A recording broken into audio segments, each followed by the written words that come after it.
তারেক রহমান সর্বদলীয়ভাবে তার যে গ্রহণযোগ্যতা, তার যে এই মিথ্যাবাদী জামাতকে প্রতিহত করবেন। এদের কাছে এগুলো সম্পূর্ণ মিথ্যা কথা।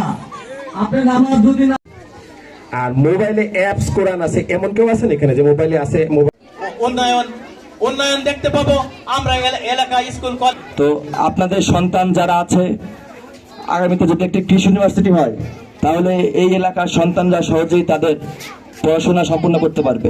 এজন্য আপনারা অবশ্যই ধানের শীষে ভোট দেবেন, ধানের শীষের পাশে থাকবেন এবং আমাদের প্রার্থীর জন্য দোয়া করবেন। আল্লাহ হাফেজ। বাংলাদেশ জিন্দাবাদ, বাংলাদেশ জাতীয়তাবাদী পার্টি জিন্দাবাদ। দু একটা কথা বলি। এখানে উপস্থিত আছেন মা বোনেরা, আপনারা আমাদের জিয়াউর রহমানের প্রতীক ধানের শীষ প্রতীক, খালেদা জিয়ার প্রতীক ধানের শীষ প্রতীক, তারেক রহমানের প্রতীক ধানের শীষ প্রতীক, এই দেশের প্রাণপ্রিয় একজন প্রতীক ধানের শীষ প্রতীক। আমাদের জিয়াউর রহমানের গুণগান, খালেদা জিয়ার গুণগান, তারেক রহমানের এই দেশের অনেক কিছু অবদান আমাদের আছে। আগামীতে আমাকে যাকে ভোট দেবেন, মাহমুদ হাসান খান বাবু, আমাদের মনোনীত প্রার্থী ধানের শীষ মার্কা। উনি আমার এলাকার সন্তান, এলাকার ভাই, একজন ভালো মানুষ। আপনারা সকলে ঐক্যবদ্ধভাবে হয়ে ধানের শীষকে ভোট দেবেন। কি মেহনতি মানুষের সাথে ছিলেন, মানুষের বিপদে আপদে যে যা যখন গিয়েছে তার কাছে কাউ খালি হাতে ফেরত এসে বলে আমার জানা নাই।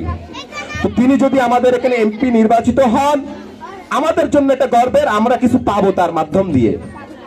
আর তিনাকে যদি আমরা পাশ করাতে না পারি, মনে রাখবেন ভালো মানুষ আর রাজনীতি করতে আসবেন না।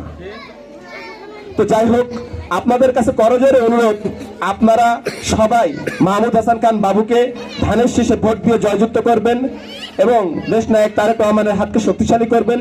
সুন্দর একটি সুখী সমৃদ্ধশালী একদম শোষণ মুক্ত বাংলাদেশ গড়ে তুলবেন। আজ ম্যাডাম খালেদা জিয়া নেই, তার উত্তরসূরি সুযোগ্য সন্তান তারেক রহমান এই বিএনপির হাল ধরেছে আপনাদের দিকে তাকিয়ে।